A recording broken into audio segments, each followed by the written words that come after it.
Welcome student. आज हम पढ़ेंगे कोपा थ्योरी सब्जेक्ट में e commerce concept. E commerce concept मतलब ई मार्केटिंग क्या होता है, ई बिजनेसिंग क्या होता है। इसका एक इंट्रोडक्शन है जनरल, जैसे कि आप कॉमर्स के बारे में जानते हैं। कॉमर्स क्या होता है? एक व्यवसाय है जिसको कॉमर्स कहा जाता है। किसी व्यवसाय में मुख्य जो तथ्य होते हैं, प्रोडक्ट होता है ना। प्रोडक्ट इन द सेंस उत्पादक, क्रेता, विक्रेता। क्रेता बायर कहलाता है और विक्रेता जो सेलर होता है ना। तीन चीज़ों से मिल करके एक कॉमर्स का निर्माण होता है, एक व्यवसाय का निर्माण होता है। ये तीनों फैक्ट क्या होते हैं? कॉमर्स को प्रभावी बनाते हैं। अब क्रेता, विक्रेता और उत्पादक मिल करके कॉमर्स बनाते हैं। जो फिजिकली अपन जो बिजनेस देखते हैं मार्केट में, जैसे कि आप किसी बाज़ार का हो गया है ना, या फिर किसी शॉप का हो गया, वहाँ अगर आप जा कर के इन चीज़ों को समझना चाहेंगे तो किसी उत्पाद को आप ख़रीदना चाहते हैं तो आप क्या कहलाएंगे? बायर कहलाएंगे। जो उसको बेचता है वो सेलर कहलाता है, और जिस चीज़ को आप खरीदते हो वो प्रोडक्ट कहलाता है, मतलब उत्पाद कहलाता है। अब इन्हीं चीज़ों को अगर अपन हम ऑनलाइन करना चाहें मतलब इंटरनेट के माध्यम से अगर उत्पाद को खरीदी बिक्री का कार्य किया जाए, लेन देन का कार्य किया जाए, तो इसको कंप्यूटर के भाषा में क्या कहा जाता है? ई कॉमर्स कहा जाता है। इसके कुछ मुख्य तत्व हैं या कुछ मुख्य एलिमेंट हैं ई कॉमर्स के।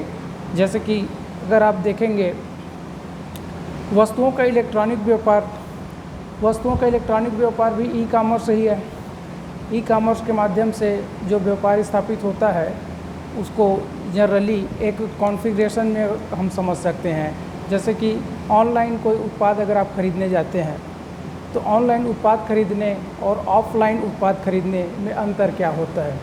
ऑनलाइन किसी चीज़ को अगर आप परचेस करते हो तो ये जो चैन सर्कल होता है, सप्लाई चैन मैनेजमेंट होता है, वो आपका शॉर्ट हो जाता है ना।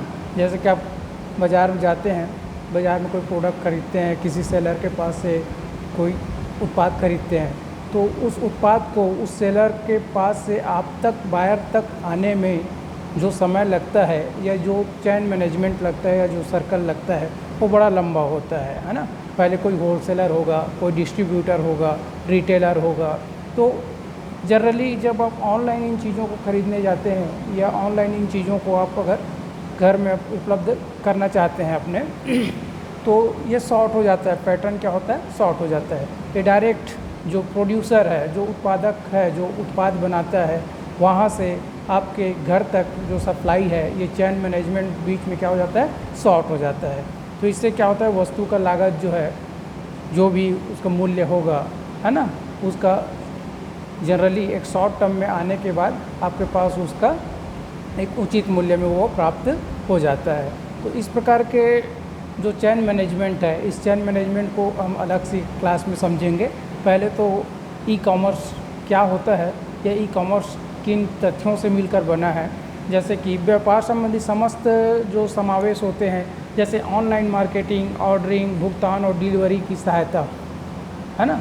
ऑनलाइन मार्केटिंग आप बहुत सारे ऑनलाइन बिजनेस चलाने वाले बहुत सारे जैसे एप्लीकेशन के बारे में आप लोग जानते होंगे। अमेजॉन हो गया, फ्लिपकार्ट हो गया, है ना।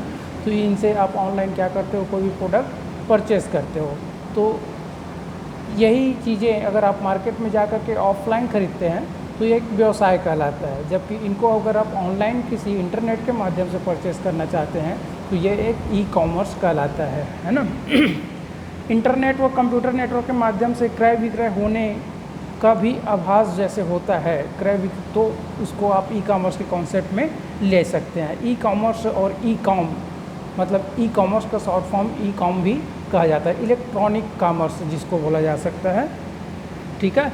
ऑनलाइन मार्केटिंग में ऑर्डर करना, भुगतान करना, ये सारी चीज़ें आपको ऑनलाइन ही करनी होती हैं। आप जनरली आप जानते होंगे कि बहुत सारे ऐसे ऑनलाइन परचेस करने पे बहुत सारे ऐसे एप्लीकेशन कार्य करते हैं जिनके माध्यम से आप वस्तु को खरीद सकते हैं, ऑनलाइन परचेस कर सकते हैं, उसका भुगतान कर सकते हैं। ये सारी चीज़ें ई कॉमर्स के अंतर्गत आती हैं, ठीक है। आगे देखेंगे ई कॉमर्स की कुछ प्रचलित परिभाषा, जो अलग अलग तरीके से एक साइंटिफिक तरीके से इसका जो इंट्रोडक्शन दिया गया है। जैसे कि दूरसंचार नेटवर्क के माध्यम से व्यापार का लेन देन इलेक्ट्रॉनिक कॉमर्स कहलाता है। ये एक प्रकार से इंट्रोडक्शन हो गया कि दूरसंचार नेटवर्क मतलब इंटरनेट के माध्यम से कोई भी लेन देन होता है तो वो ई कॉमर्स कहलाता है।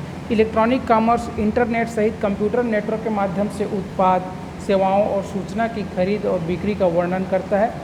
सेकेंडरी अगर आप कोई परिभाषा देना चाहते हैं तो इस प्रकार से दे सकते हैं कि इलेक्ट्रॉनिक कॉमर्स इंटरनेट सहित कंप्यूटर नेटवर्क के माध्यम से, मतलब कंप्यूटर के नेटवर्क के माध्यम से उत्पादों का सेवाओं देना या सूचना का प्रसारण करना ई कॉमर्स के अंतर्गत आता है। नेक्स्ट जैसे इसका एक इंट्रोडक्शन और देख सकते हैं, इलेक्ट्रॉनिक कॉमर्स इलेक्ट्रॉनिक रूप से व्यापार करता है। सही चीज़ें हैं, अगर आप कोई चीज़ खरीदने जाते हैं तो इलेक्ट्रॉनिकली सारा प्रोसेस होता है, ऑर्डर करना, बिलिंग करना, ये सारी चीज़ें क्या होती हैं, इलेक्ट्रॉनिकली होती हैं, इसीलिए इसको बोला जाता है e commerce. E commerce electronic माध्यम से एक वित्तीय लेन देन के आचरण के रूप में परिभाषित किया जा सकता है। मतलब एक ऐसा बिहेवियर है, एक ऐसा आचरण है जिसको आप इलेक्ट्रॉनिकली करते हैं। इलेक्ट्रॉनिकली किसके माध्यम से कर सकते हैं आप? इंटरनेट के माध्यम से। ये कहलाता है ई कॉमर्स। ठीक है, कॉन्सेप्ट ऑफ ई कॉमर्स में जनरली आप सीधा सीधा 3 चीज़ों को ध्यान में रखना है। एक तो होता है उत्पाद, जिसको प्रोडक्ट बोला जाता है, एक होता है क्रेता और एक होता है विक्रेता। जो बेचने वाला होता है विक्रेता होता है, जो खरीदने वाला होता है वो क्रेता होता है। तो इन तीनों चीज़ों से मिल करके एक कॉमर्स का निर्माण होता है और इन्हीं बिजनेस को अगर आप ऑनलाइन करने जाते हैं शॉर्ट फॉर्म में सीधा सीधा, तो उसको क्या बोला जा सकता है? E commerce. ठीक है।